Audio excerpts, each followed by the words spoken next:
Hello, everybody. First of all, a little reminder to either turn off or silence your cell phones for the presentation. It'll be appreciated. If you have any questions for the presenter, we have 2 microphone stands. We ask that you queue up at the stands and ask your questions into the microphone so that everybody can hear the question and so that it can be recorded for the audio recordings. It is day 4 of 23C3. This is room Sol 1. It is 1400 hours, so that is the time for Mitch Altman's talk, Better Living Through Inventing. Mitch is the inventor of a really neat device, TV Be Gone, that allows us to shut out those damn boxes that just keep us from actually interacting with each other. About to go on a personal rant, not the time for it. Anyways, I will give you Mitch Altman. He's a better speaker than I am. Thanks.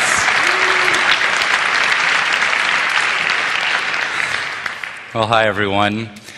I don't know if all of you have been having as great a time here as I have, but I hope so. This has just been fantastic. Well, I'm known for a lot of things, most recently into the media spotlight for TV Be Gone, which is my invention, and the talk I'm giving today is going to be about that, and there's a little picture of it with some friends' keys. Don't copy them. So the talk will be about TV Be Gone, but also, for me, there's nothing in isolation, so in order to talk about TV Be Gone, I have to talk about really my journey in life that brought me to this, which includes inventing, which is, for me, the coolest thing. And through my talk, I'm going to give a lot of opinions, and you'll be able to tell that I have strong opinions about things, but my intent is not to tell you the way it is, but to hopefully provoke you to thinking more about your opinions, because I don't want to tell anyone what to do. My whole thing is to give people more choice about the way they want to live, you all to live your lives the way you want to live your life, because the more we do that, the better we become, the better the world becomes. That's my belief. So, we live in a pretty weird world. I don't know if you've noticed, but part of the way the world is it just keeps seeming to speed up, and part of the problem, I think, is the technology we've developed. And the technology has been promulgated by not us. We might be the people who think of the ideas, but it's put out into the world by corporations who have one goal, and one goal only, which is maximum profits in the next quarter. So it's up to us, really, to have responsibility for what we put out into the world. And, just think about that. One thing, just as some examples, technology is always put out by these corporations, and they always give the best case scenario of how it's going to make the world a wonderful place to be. It'll bring us closer together. It'll make life easier. It'll make life better. And there's some truth to that with many of the technologies out there. For instance, MP3 players, we can bring all of our music everywhere we go and listen to our favorite music everywhere. On the other hand, if everyone is walking down the sidewalk, as often they are in San Francisco where I live, listening to these things, how do we interact with each other? We're actually isolating ourselves from each other quite often. So there's pluses and minuses with these things. Cell phones, we can talk to people all over, our friends, wherever we go. I mean, I have my cell phone here. I can talk to my friends in the US just with a little push of a button. And yet, again, the same thing. If people are going around talking on these things, how do we have a spontaneous interaction with a real human being right next to us? And then email, it's great. I couldn't do TV Be Gone without email. All the people who helped me with TV Be Gone there's one friend who lives in Bremen, there's one who lives in Colorado, there's one who lives in San Jose, I live in San Francisco, and there are people all over the world. And yet, this thing has email in it, and it beeps, and it interrupts me every time, and I have to answer my emails all day. I don't know if any of you have this similar experience, but email eats up my day, and now I have 800 spams just to clear out to get my real email. Anyways, I don't want to harp on that. And of course, TV. TV was going to save the world when it came out. It brings us great entertainment and information from all over the world, and yet before I get into TV much further, let me just show you this cool little survey that was taken at MIT. I took this out of this person I met through my work, Lady Ada. She did a thesis at MIT where she did some technology which shows you how to use technology to enhance your life pretty much despite and against what corporate world puts out there. So this study by MIT asked, what technology do you use that you're really annoyed with? Do any of you have any of that?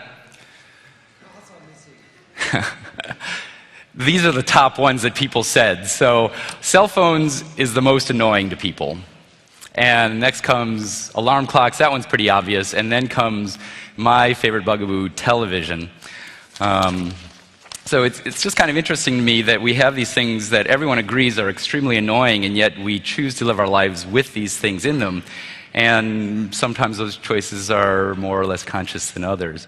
So, okay, so TV. You guys know a lot of what I'm about to say. I give presentations often throughout the year for school kids, kindergarten through even like all the way up to grad school.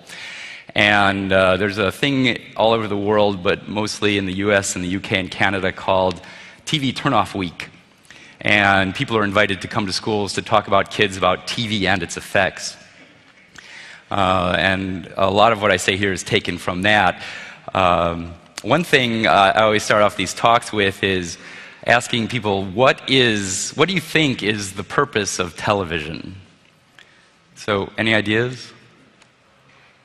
No one?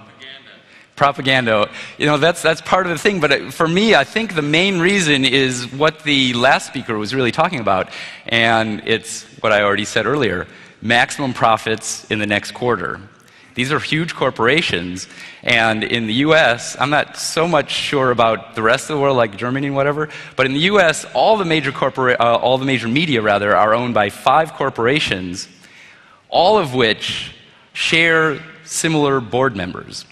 So these guys have been high power positions in major corporations.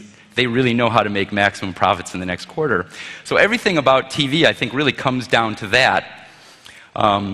If they're putting out something which seems like propaganda, it's because it will enhance their profits in the next quarter, and not going against some other parts of the way the world works that will take away from that. That's the way it seems to me. So there's nothing wrong with making money in and of itself. However, when the messages put out by the media, TV in particular, are there for making maximum profits in the next quarter, they're not putting those messages out there for our behalf, for our well-being. And there are consequences to that.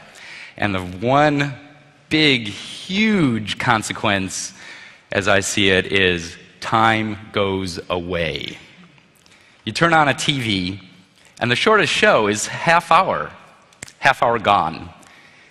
There's 24 hours in a day. A half hour is a significant percentage of a day. We sleep 8 hours, we're working 8 hours, we have 8 hours left. Much of that is taken up going to the bathroom and eating and chilling out from work, getting ready for work. We only have very few hours to do what we need to do to live our lives, what we want to do to live our lives. So there's nothing wrong with TV. I don't want to say there's nothing good on TV, but choose what you want to do with your time. Is there something you might want to do that's more enjoyable? Yes, no, it's up to you. It's not up to me. One thing I do in my presentations to kids is I play a little math game. The average American, if there is such a thing in a third of a billion people country full of diverse weirdos like me and whatever, but the average American lives 70 years, and they watch 4.5 to 6 hours of TV every day. So if the average American is on their deathbed, they're about to die, they've lived their life, They've been watching all this TV. How many hours, or how long have they spent in their life doing nothing but watching TV? Too much? 13 years.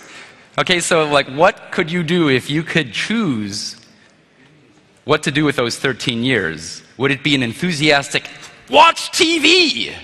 If the answer to that question is yes, then you've lived a way fulfilling life. If the answer isn't yes, then maybe you could choose something else. And why wait till you're on your deathbed?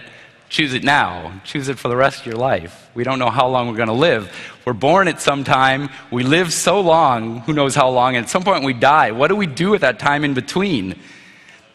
The choices we make about that, I think that's one of the most important set of choices we make in our life.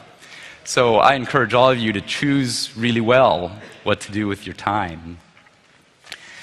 So I have not always chosen what to do with my time well, but let me just go over quickly some of the other stuff with TV, which sort of goes back, relates to some other things I've done in my life. I was one of the people who helped develop virtual reality in this teeny little company in the Bay Area called VPL, and the visionary there was Jaron Lanier. And we did not know we were creating virtual reality. We thought we were creating some new programming language. And VPL stands for Visual Programming Language. But it turns out that everything we did was creating these alternate reality machines, and that was a mouthful, so we renamed it virtual reality. But the one thing that we really learned there is that brains, all of our brains, one of the things that they do really well is make things real. We look at patterns and we make them real, and it doesn't take much for our brains to find a pattern and call it real. We could just have little stick figures or outlines of things and repeat it a few times, and your brain says, real. Your intellect can be saying, I'm sitting in an office in Redwood City, California, but all of the rest of your being is saying, no, I'm floating in space, and there's clouds floating by, and there's a bad folk singer singing bad folk music floating by. Because that was one of the worlds I made. So TV makes very good use of that. The TV industry knows this well. The marketing industry knows this very well. So they repeat things over and over and over and over. And none of you, I'm sure, are going to buy a pair of shoes just because you saw a commercial. However, if the message is repeating that your life is inadequate, look at these people over here. They're happy, they're beautiful, and they're using product X. The unintended consequence of that is that you hear the message over and over and over again that you are inadequate. I don't need to be reminded of that. I already know that. I always had that message banged into my brain from birth. I don't need that reinforced. So I think we have to be very conscious of the kind of exposure we put ourselves through to these kind of messages that can actually be kind of harmful. So the thing is, like for me, I was extremely unhappy as a kid. I was very depressed. A bad family scene. I'd go to school. I mean, I'm a geek, right? And that makes me a target. In the US, geeks are beaten up. Not just like teased and tortured. That happened to me too, but like beaten up almost every day. And I didn't know what to do. I'm an introverted geek, and I just go home and retreat into television. That was the thing that was available. I didn't like it. I mean, I remember even thinking it at 5 years old, like, I'm watching this show, it's called Gilligan's Island. I mean, if you're not from the US, maybe you don't know how stupid that is. But it's an amazing show where these different people are stranded on an island, and there's maybe one good joke per show, and just enough to keep me coming back for more. And I remember thinking, I don't like this. Why am I watching this every day? But I didn't have an answer, so I just kept doing it. And with that time that was spent doing that, I wasn't learning how to interact with other kids in a more effective way. I wasn't learning what it is about life that I might actually not hate, because I didn't even know anything I liked. Yeah, so I would just go to school. I'd be more kind of in my shell. I'd be more of a target. I'd retreat more into TV in a vicious cycle, and that's called addiction in my book.